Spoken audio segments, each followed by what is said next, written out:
Hello, my name is Stephen Cretney, and I'm with the West Kootenay Climate Hub. Today, we're excited to be featuring a couple of initiatives to increase ecological resilience in the face of climate change. First, we'll hear from Valerie Hupp with the Kootenay Native Plant Society. She'll be followed by Elizabeth Cunningham, who will talk about the Bird-Friendly City Initiative. Valerie is a plant scientist and restoration ecologist. She co-founded the Kootenay Native Plant Society in 2012 and is co-owner of Pinseed Ecologies. We look forward to hearing and learning more about the Pollination Pathway Climate Adaptation Initiative. Welcome, Valerie.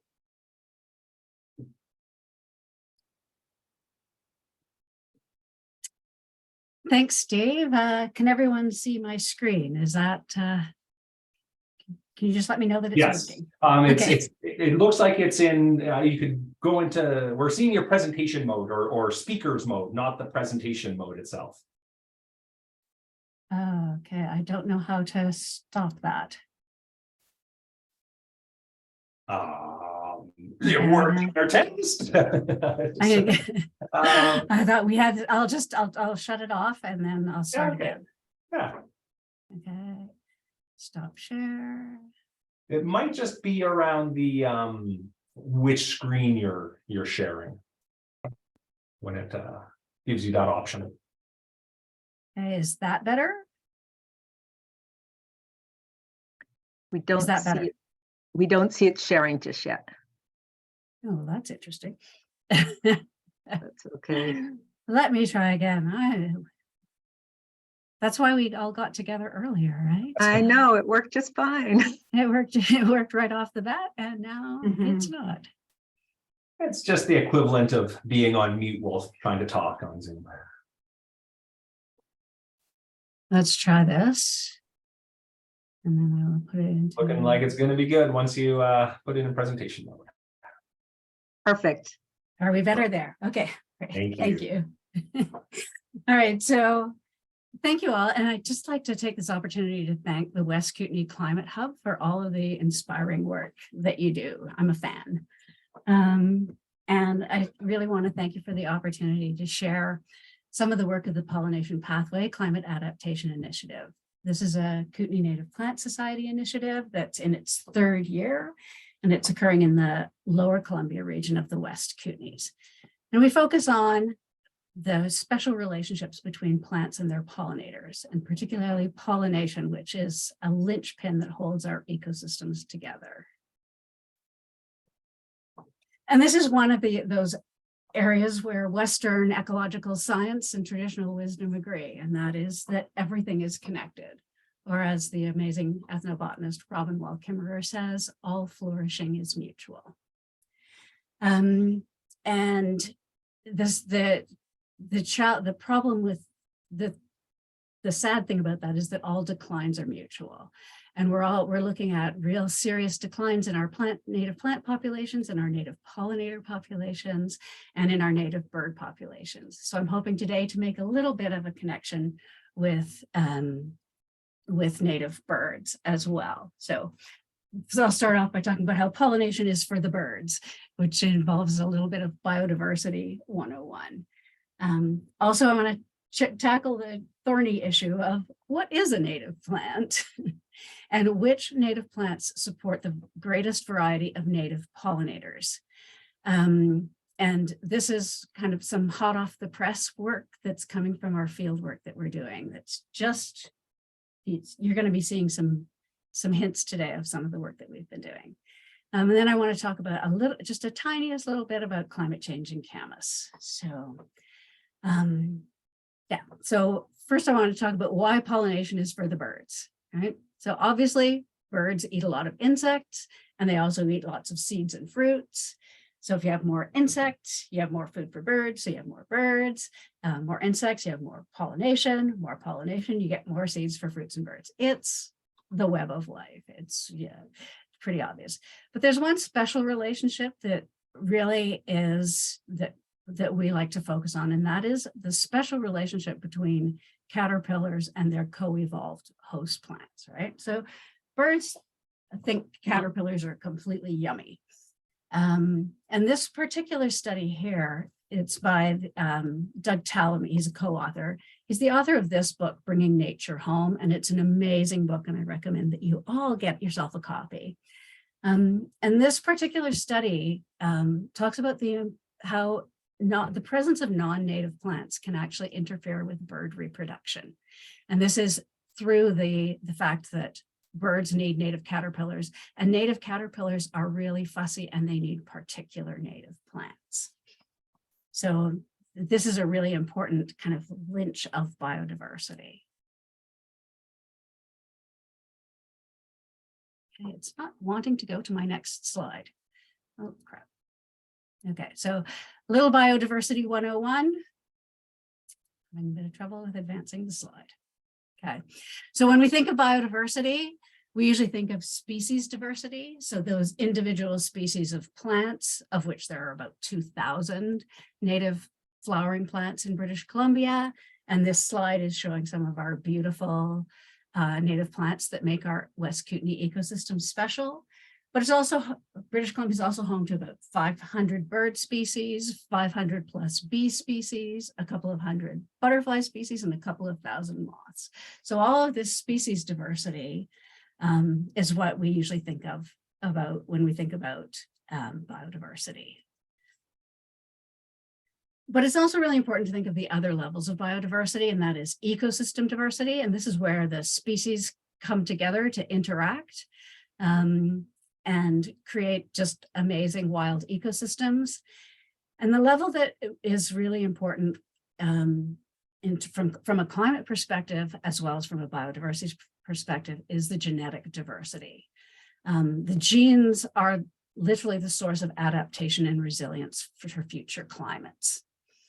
And pollination is the process that ties our native genes, our species, and our ecosystems together. So, but just what is a native species? So cribbing from the Maryland Native Plant Society, an organism is native if it occurs naturally in an area. So does it occur naturally here? And has, over the course of evolutionary time, so has it been here for a long time? Is it locally adapted to the physical conditions, which includes climate, of that habitat? And has it co-evolved with other wild species in the system? So that's a native species, whether it's a bird, a butterfly, a goat, or a dog, right? So it's native if it's wild. And so I like to think of it as not just as native, but as kind of wild. And I contrast this with domestic species. And for plants, plants don't fit neatly into this binary, particularly since us humans have been messing with them for a long time. We have designed a whole lot of plants to meet our own needs. So we've designed them for things that we like larger flowers, bigger fruits, tasty vegetables. We also like plants that have different colors. Maybe the leaf color has changed. Maybe the petal color is different. Maybe they have more petals. We also like them to be really predictable height, predictable growth, predictable germination. And we have increased their dependence on us for water and protection from pests and all of those things.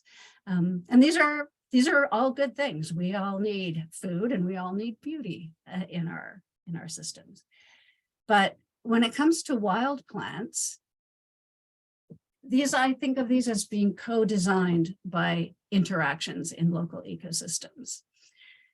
So wild plants will have greater genetic diversity, and that will be better adapted to local conditions. And there will also be more interactions within the organism. So this includes pollinators, it includes birds, it includes fungi and slime molds and all of these things. So greater wild plant diversity gives you greater biodiversity overall. Study after study has shown this out, that it trickles right throughout the ecosystem. So we need both. We need food, we need beautiful things in our environment. But I want to ask you and maybe challenge you a little bit to think about how much of your landscape is dedicated to domesticated species and how you can shift some of what you're growing in your spaces along more towards the wild side of the continuum where it's appropriate. So invite more wildness into your gardens and connect with local ecosystems through the pollination pathway. So one of the main questions that we're addressing in the pollination pathway program is which wild plants support the most wild pollinators. And we do this by asking and working with lots of experts, botanists and lepidopterists, those are butterfly people, and bee specialists and elders and knowledge holders, students, school children, volunteers. They've all contributed wisdom and perspective to the project. But we also do our best to listen to the wisdom of the living beings from the more than human world. And so we like to go out and ask and observe our wild ecosystems. So here we go out and we ask the Purpalhuitzia, which is interior Salish and Celtian for butterflies. So what do the caterpillars eat? And this is because this is a really key specialist process that we can't live without. So as you probably know, the monarch butterfly only lays its eggs on milkweed, and our only native milkweed is showy milkweed, shown here. And so without really strong wild milkweed populations, there can be no monarchs. Some other key caterpillar plant relationships are things like the Bois Duval's blue butterfly. It can only eat silky lupin. No other lupin species will work for Bois Duval's blue, including both domesticated and other wild lupin species. So if you want Bois Duval's blue butterfly, you need to pay attention to silky lupin.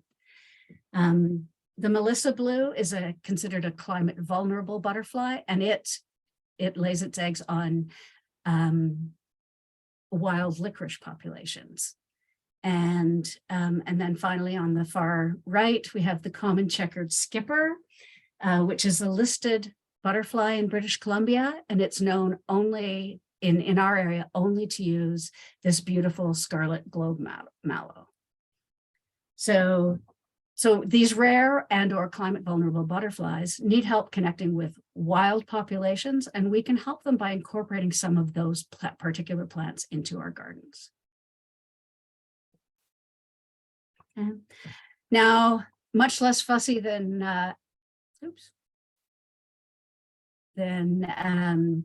caterpillars are the adult butterflies, and they're way less fussy in terms of their nectar requirements. They only nectar. But a couple of our members, Janice Arndt and Brenda Beckwith, have been surveying butterfly plant interactions. And here are just some of the superstars of their plant observations that we need to support in our local landscapes. So we've got little woodland stars. It's about to come into bloom soon. Spreading dogbane, brown-eyed Susan, and a whole suite of wild aster species. So another aspect that we're looking at is in addition to the butterflies is the bees. And we have a graduate student from the University of Calgary working with us. His name's Rowan Rampton, and he's been going into camas meadows across the Kootenays and surveying all of the flowers and all of the bees that visit all of the flowers and recording those interactions. So he's recorded, that's 162 flowering plant species. No, there's actually 99 flowering plant species. I'm sorry, I just changed this slide. 99 flowering plant species, 162 bee species, and thousands of interactions.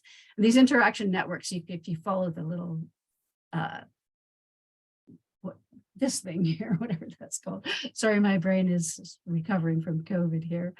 You can actually use this network, and each line of these, this represents an interaction between a plant and a bee.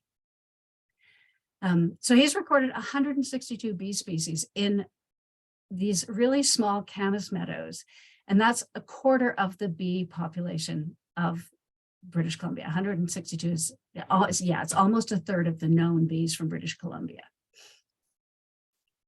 And so he's taken that amazing interaction network and put it through some fancy software, and come up with a list of the hot off the press list, first time ever seen, 30 plants that are really necessary to support wild bee abundance and diversity.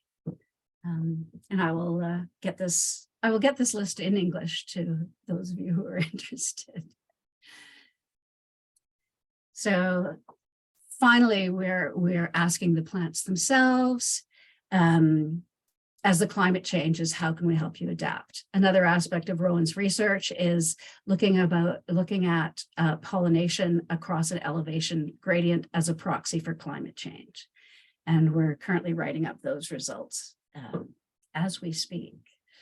And another aspect of our work has been looking at the bioclimate envelope for camas. Camas is one of our iconic species that we're hoping to support here. So Tana Ernst is our restoration and mapping technician, and she's been doing some modeling for how camas is going to respond under future climates. So in this map, the purple is where is the current potential envelope for climate. As the climate shifts in the next 40 or so years, the orange on this map represents the loss of camas habitat, and the green represents potential areas for expansion of camas habitat. And so we're looking at this to develop recommendations of how we can adapt camas, which is an iconic species for the West Kootenays, in our local ecosystems.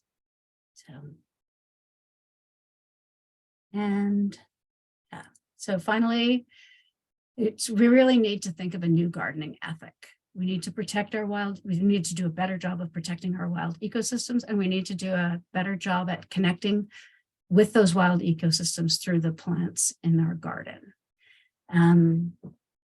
And that's what I've got to say. So I'd really like to say Limlimt to the Pulpalwitzia, the Tep-Tep-Kin, that's the butterflies, the Ikwa, and all of our partners and funders and supporters in this work.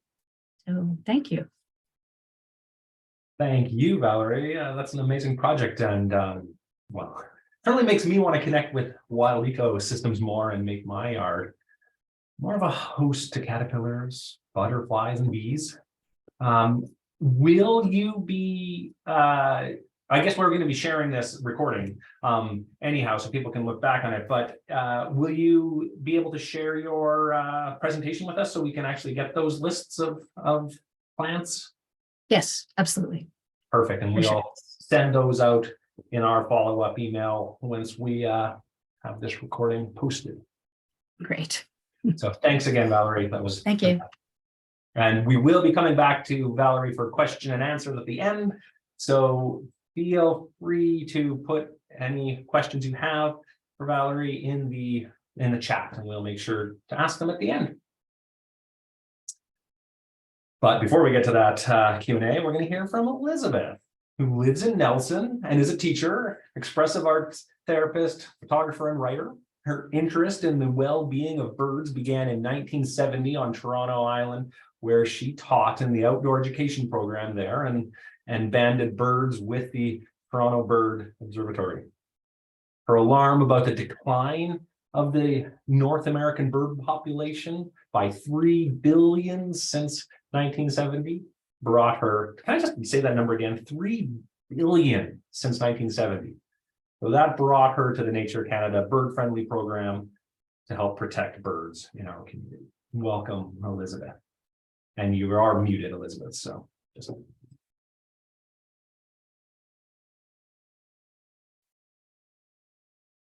Unfortunately, even though I'm a host, I cannot unmute you.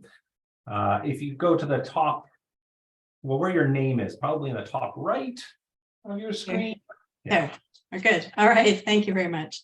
Thanks everybody for coming today. And also, I'd also like to express my thanks to the West Kootenay Climate Hub for all the good work that you're doing. It's very inspiring. And I love your initiative and positivity about working with all the kind of things that we're dealing with these days. And yes, I was very alarmed by the statistic, the loss of billions of birds since the time I was involved in, first got involved with trying to protect the birds back in 1970 on Toronto Island. So I'm going to start my presentation today with a video that the Nature Canada people have prepared on their bird-friendly city certification program. And then I will speak to that, and I will talk about my involvement, perhaps the potential of City Council becoming involved, because that is part of the criteria, that we have that municipal support. And then perhaps suggest some ways that if you're interested, you could also be involved with helping change things and helping to protect the bird life in our communities. So Stephen, if you wouldn't mind starting that video, please do so. Will do. Thank you.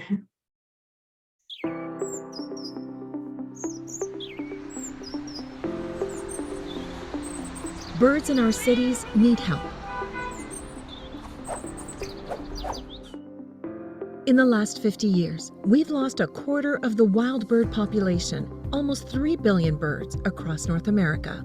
Many of those deaths result from predation by cats and dogs, collisions with buildings and vehicles, pesticide use, and habitat loss, all things we can prevent or reduce. And many of the species facing decline are very familiar to backyard birders in towns and cities across Canada. The decline of these species is a huge red flag that something is wrong. We can and must do something to help them recover. Fortunately, cities and towns can do a lot to help birds survive and thrive. That's why Nature Canada is leading the way to help municipalities across the country to become certified bird-friendly cities.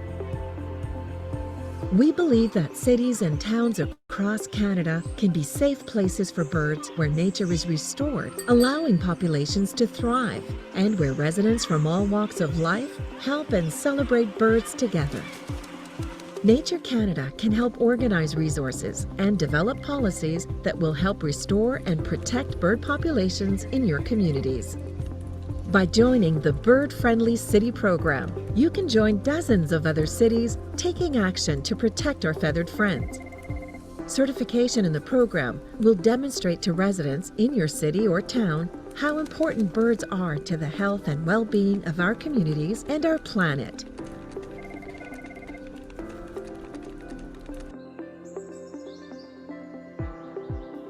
If you'd like more information on the Bird Friendly City program, please visit naturecanada.ca/BFC. We can provide a path for your town or city to become bird friendly and to know that you are doing things in your community that will help recover bird populations. To learn more about the certification process, watch this next video or visit naturecanada.ca/BFC. We look forward to working with you. Okay. Thank you, Stephen, for showing that. Yes, so obviously birds need our help. I think that there's a lot that we can all do to help turn around this situation, and I've decided to become involved in this way. This is a huge red flag to me, that this decrease in the population over the last 50 years. So my involvement with the Nature Canada Bird Friendly City program began in the fall of 2021, a couple of years ago now, almost. And I contacted Nature Canada, of course, about it in the first place to see how I could come involved, what the criteria were to become a bird-friendly certified city. And I began to talk to Nicole Charwood about that at the time, and she was very, very interested. And she really helped me to find out a lot of information as to, say, what the city of Nelson is doing now about things like, say, reducing pesticides and protecting the birds in whatever way possible there. And I began working on a rubric that Nature Canada sends, which includes the criteria that the city has to accomplish in order to become this bird-friendly city certification. And through that, I also began contacting other environmental groups and representatives like the Neighbors United, now it's called, and Wild Sight, and teachers at Selkirk College who might be interested through the Fish and Wildlife program, and other individuals in the area who would be interested in becoming part of what's called a bird team. One of the criteria, again, to become certified bird friendly is to establish a bird team in the community, which involves organizations and individuals who may like to help and be involved with some of the activities and promote various ways to protect birds in our region. So I've got quite a good list already, and welcome more people if you are at all interested. It doesn't really involve very much time. The time involved, of course, varies, but just to be on the list, to have a list to present, say when we do come to City Council, to present them the idea that we could work on becoming bird friendly.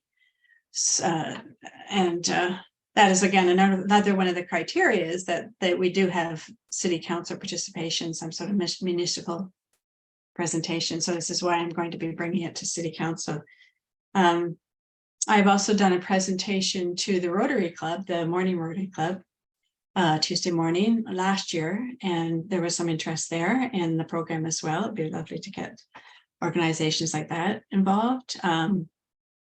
I have also involved recently the Kootenay Art Therapy Institute, and we're going to be working with the students to celebrate World Migratory Day, which is May the 13th.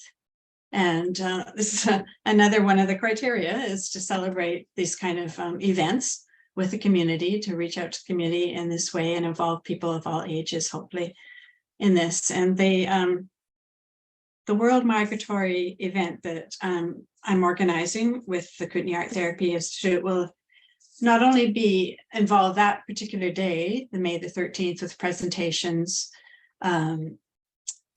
but it also invite the community to come to workshops that we're going to organize, where families can make bird masks, or they can make bird kites, or just that opportunity to connect and make things and do things with families, I think is also very important. So I'm really looking forward to doing that. I have already sent a letter to City Council and outlining the program, and made an application to present to the Committee of the Whole. And Sonia Martineau at City Council has been helping with that and has forwarded that information to City Council, I believe. I have been told that I can present to the Committee of the Whole April 25th. That's on April 25th at 7 p.m. So I'm preparing for that. I'm hoping to have somewhat of a delegation there. If anybody's interested in joining, it's always good to have some that sort of support. So that's my involvement up to now. In terms of the question about how City Council could be involved, there's various areas there within the park management, perhaps. Protecting the trees, planting more trees, having areas where there's the natural habitat is encouraged, leaving perhaps some areas that are not mown. Signage would be helpful also to draw attention to how birds need to be protected. There's already a wonderful sign down at Lakeside Park at the Duck Bay there, where it talks about the different species of ducks that frequent that area. Things like that would be really helpful. Maybe more work on limiting the amount of pesticides used in the city, not only publicly, but maybe even if there's something, just an encouraging or educating people how important it is to limit the pesticides and so on. Also, perhaps some help towards recognizing the threat the predators have on the birds, of course, cats and dogs, and some sort of, whether it's legislation or at least just some sort of education might be helpful to encourage people to protect the birds in that way when they have their pets roaming around.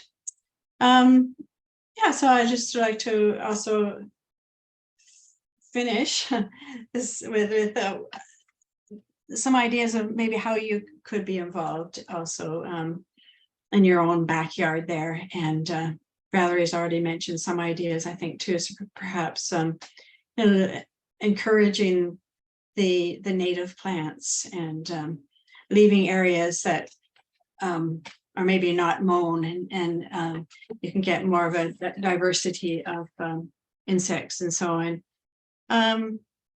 Yeah, just think about if you are a pet owner, how you can help protect the birds there. There's an idea for cats if they, if you cannot keep them inside. There's a new kind of collar called a color collar that apparently alerts the birds to the presence of the cats. Dogs romping around the shoreline when birds are nesting is not a good idea either. So things like that to help protect the birds from that kind of predation would be wonderful. Yes, and then trees on your property, of course, to protect the trees, maybe plant more trees. There's lots that individuals can do to help. And if you're interested at all in joining this this program, this initiative, I would welcome your input. I'm at Elizabeth@waterside.ca. It's Elizabeth@waterside.ca. And as I say, I'm going to be looking for letters of support for this delegation, and hopefully people can come out and participate for the various bird events that we plan, starting with this bird migratory day in May 13th. And there's also, of course, the Christmas bird count and whatever events we will be posting around town to encourage people to join and participate and help protect our birds. So that's the basic outline of my program. And I'm just really excited now to be welcoming back some migratory birds. And I hope you do too. So I'd look forward to some questions when you're ready to do so. Thank you very much. Thank you, Elizabeth. That was fantastic. And I would love to see this initiative launched in Nelson. And as a cat owner of two, have definitely tried the funny looking collars, and what I've found works the best for my two cats is to keep them indoors at least an hour before sunset and an hour after sunrise. Yeah, that's good. Yeah. Effective. Mhm. I just can't not let them go outside during the day, though. They just maybe that's just some education on my part that needs to happen. But I definitely look forward to hearing some of the questions. We've got questions and stuff that are being coming in through the chat, but I also want to open this up that we do not necessarily need to just do it on chat. So if anyone right now, before I move to chat, wants to unmute and ask a question to either Elizabeth or Valerie, feel free. Leslie, you have your hand up, so we're just going to start with you. I'd like to jump in and find out if there's a group that will be at the market, Garden Fest that the city runs. I believe it's usually on Mother's Day, because I've seen a lot of comments in the chat about where do we get these plants, and they are challenging to find in my opinion. So that might be an opportunity both for education and distribution if there are starts or seeds or even just information available for people. I think there'd be a big appetite there, because obviously people are going to get their garden starts, and I would welcome to see you, and I would go and buy things too. Mhm. I assume that's sort of directed to me, and I saw a lot of the questions in the chat are there. So So I'm going to put on my other hat. I also have started up to address this. It's a very real and very challenging problem of the lack of availability of native plants. So my partner and I, Brenda Beckwith, we started Kinseed Ecologies a few years ago. And we do supply seeds and some plants. And there are other native plant nurseries that also supply locally native seeds and plants. But for me, it's like, I really think we need to start giving plants a little bit more respect. And in particular, I think we need to respect the wildness of plants. These are wild beings. They are wildlife. They are not industrially produced plants that should even be available on large scale. So that said, the way to connect with native plants is to find out what's really growing in your area and developing a relationship with them, right? And also understanding that it's going to be a slow process. Native plants can teach you about patience, right? One of the plants we deal a lot with is camas, and camas takes 10 years to get from seed to flowering bulb. Well, 7 really. And so you have to be patient, and it's about developing a relationship with wildlife, and wild plants are wildlife. So it's about respecting the local adaptation of the local genetics as much as possible. Which isn't to say that there aren't plants that are perfectly adapted to that you can get at the nursery. So something like on our list, you might have seen kinnikinnick, which is widely available in nurseries. There have been improved cultivars. You can get them at a regular nursery. So there are many plants that are labeled native that you can get at nurseries that won't interfere with that don't put your local plant populations at risk. Right. So, yeah, so it is really about learning a lot about your ecosystems. But that said, the Kinseed Ecologies will likely be at the market this year. We'll be at CD Saturday in Salmo. I had to cancel at Caslow because of COVID. And yeah, and we do have an annual spring sale and fall sale where people can buy native plants. And these are native plants that have been grown from locally connected, locally adapted ecosystems and not collected from the wild. So yeah, a long answer. But. So staying on that and on that general topic, there is one comment here in the chat that's talking about wild licorice, and they were considering planting it, but they learned it was 9 feet long, so decided not to because of concerns that they might be too invasive in a yard environment where there is more water present. Do you have thoughts on that? I have many thoughts on that. Good. So kind of fundamentally, not all native plants are really adapted to a garden setting, right? And so we kind of talk about rewilding and letting plants go wild, but I don't want wild licorice I have it in my boulevard, but I don't want it in my yard because it's a bit of a bully. Many native plants can be kind of bullies. So goldenrod, which are absolutely spectacular plants for supporting birds and butterflies and specialist bees, and no wild area should be without them. But I made the mistake of planting them in my garden border, and they push over everything. So not all native plants are adapted to a nicely designed, well-bordered garden setting. So you have to take into account the individual nature of that plant. On the other side of things, not all native plants, most native plants have much smaller flowers. They bloom for a shorter period. They're way less predictable. They're way slower than other plants. And that's, and that's just a reality. So there aren't that many that are perfectly suited to a border garden. Yeah. But we really do need to rethink how we garden. All right, thanks. To stay again on this topic, dandelions, there's an assumption in the chat that these are not native. And then there is the question of how you deal with a bumper crop of dandelions. Yes, dandelions are not native. And a lot of, so many of us probably participate in No Mow May, where we don't mow down our dandelions.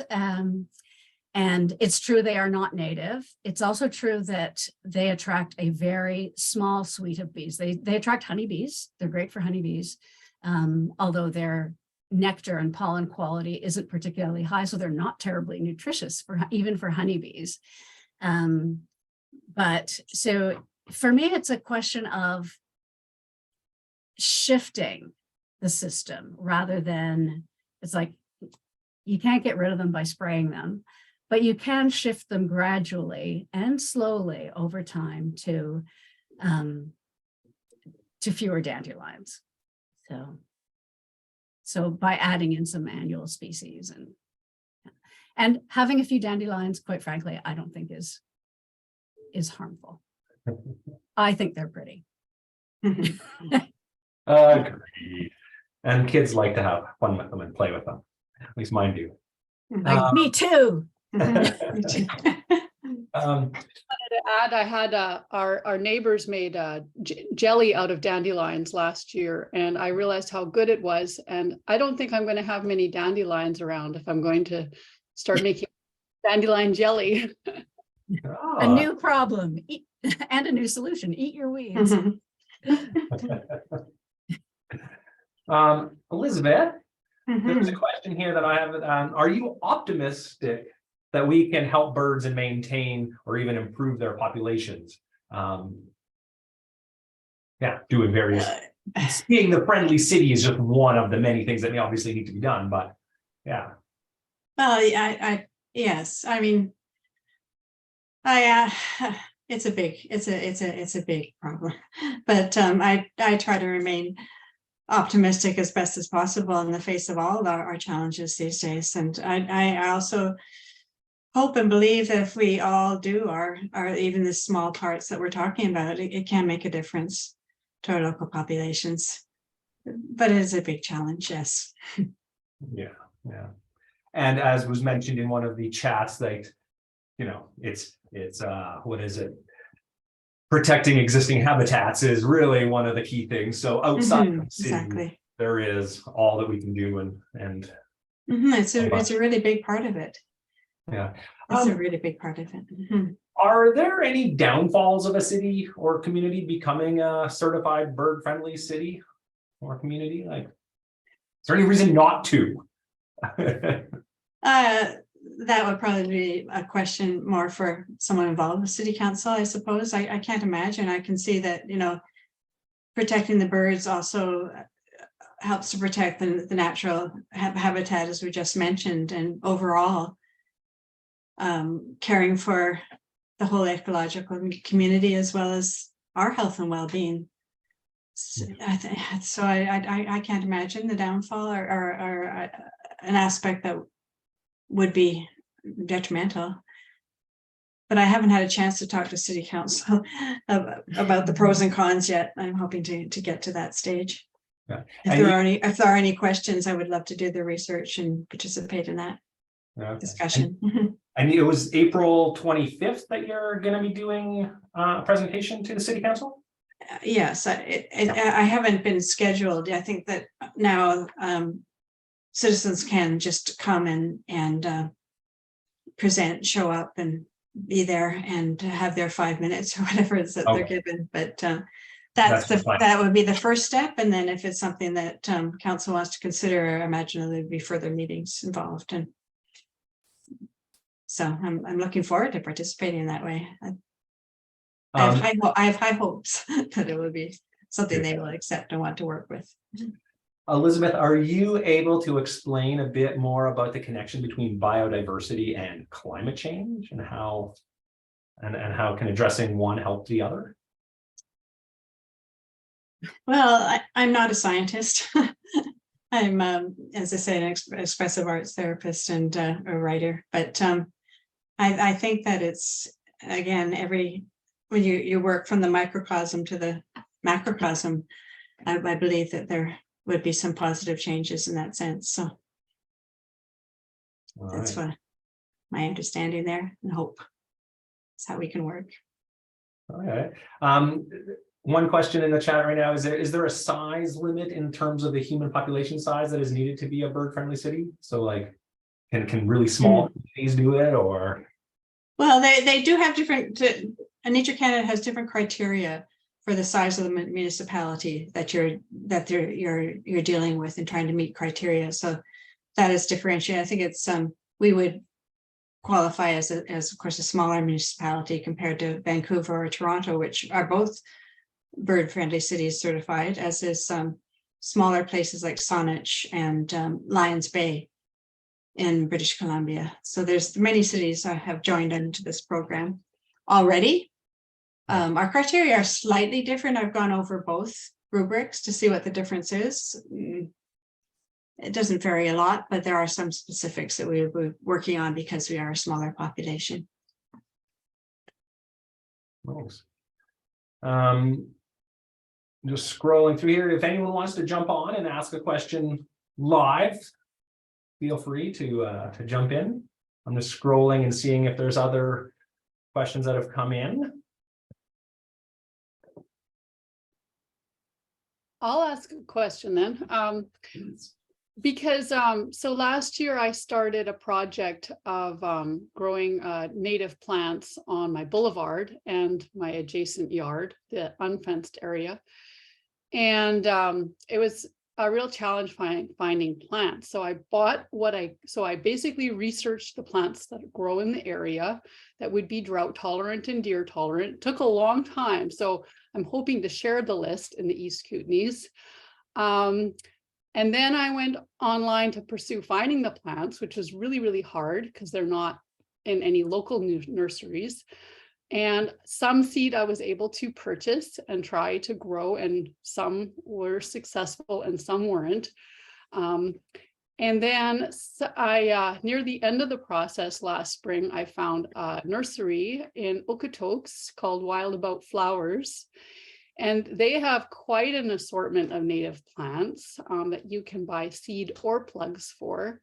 So some of the plants I bought through them, and that was successful. But just hearing what you were saying, Valerie, about trying to get the diversity of the local genetics, I guess, see, they're collecting that seed in the Alberta foothills, which wouldn't quite be the same area.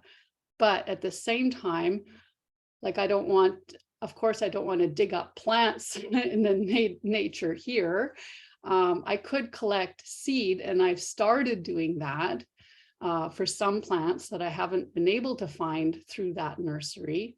Would you recommend that I continue? So like I did a big order this year actually through that nursery, because the product came and it's like the only nursery I've been able to find that sells plugs. But would you recommend against doing that in order to retain diversity, or recommend for it? It's a challenge. And Wild About Flowers, she's an amazing native plant grower. I've actually collected seeds for her in the past. So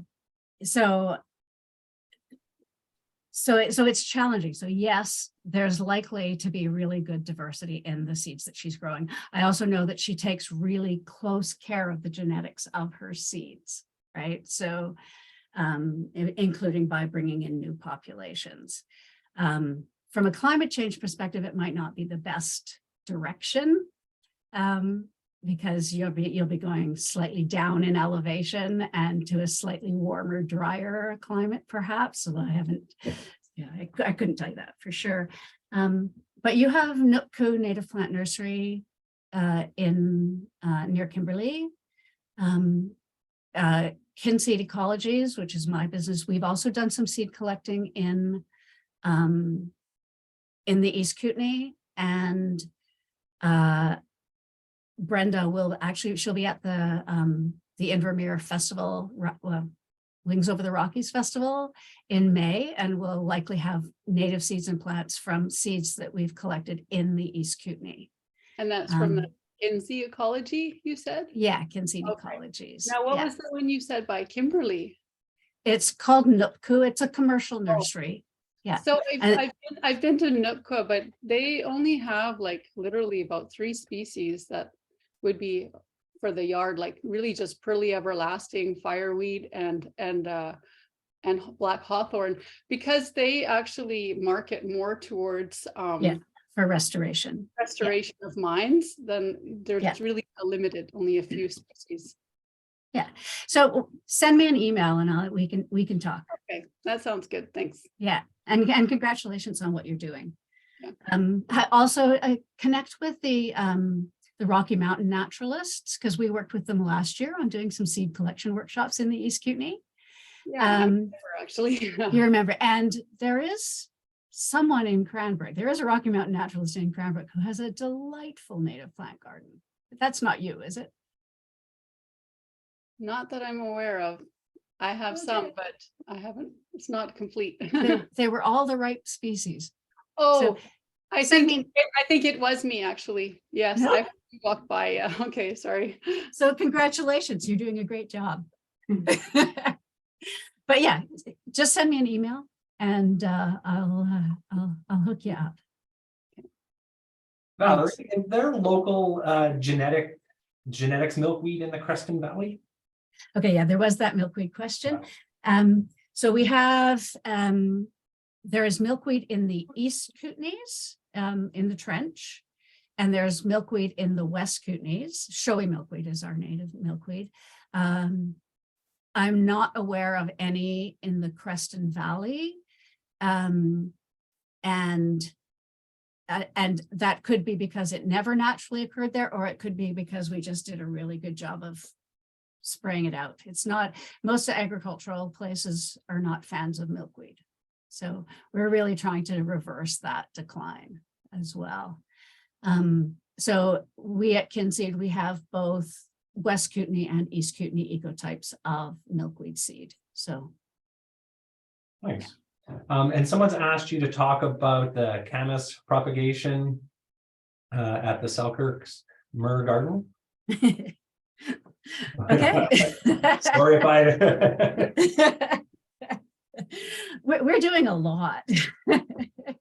Has to be brief because we've only got a couple minutes left. Okay, sorry. So yes, the Kootenay Native Plant Society works at Selkirk College to try to grow camas from seed. And we're growing these primarily for restoration projects. So yeah, we're just propagating camas because it takes a long time. So, and you can't, as I wanted to really support the person who said, I don't like to dig things from the wild. It's just poaching. It's just stealing from the wild. You're not making anything any better by digging up native plants from the wild for your garden. You're harming native plant populations. You're poaching. So don't, please. Yeah. Oh, and someone has mentioned elk root conservation. Yes, and they also they will also have some native seeds as well. And they're running a really great pollinator gardening course that I encourage you all to attend. Well, that's excellent. Thank you both, Valerie and Elizabeth. Let's see here what we got. I want to make sure that there's a few things that were asked to be shared that aren't necessarily related to this. We will be sending a follow-up email that has all links and anything that was shared in the chat box to anyone who's registered for this. So that is, yeah, that you will get those, but you can also look through the chat right now and pull anything that you want. There's been a few resources that I want to be shared. Cecilia from the city of Nelson asked to share about the Youth Community Climate Ambassador summer positions across the RDCK, including Nelson, for youth aged 18 to 30. We'll actually, if you can put this in the chat, Laura, that would be great. But Yeah, in chat. there's some job postings there. There's also the Northern Rocky Mountain Biodiversity Challenge that happens 3 times a year and is a free crowdsourced 4-day collaboration known as a BioBlitz. That's also going to be just put in the chat. I just want to say that our next webinar will be on April 21st, featuring the Kootenay Car Share Co-op. And I appreciate all of you joining. And I'm again, Valerie and Elizabeth, thank you so much for your presentations today. And I hope that everyone enjoys a beautiful sunny day that we have right now, at least here in Nelson. Thank you very much. Welcome back, the birds. Thank you. Yes, Exactly. indeed. And the flowers.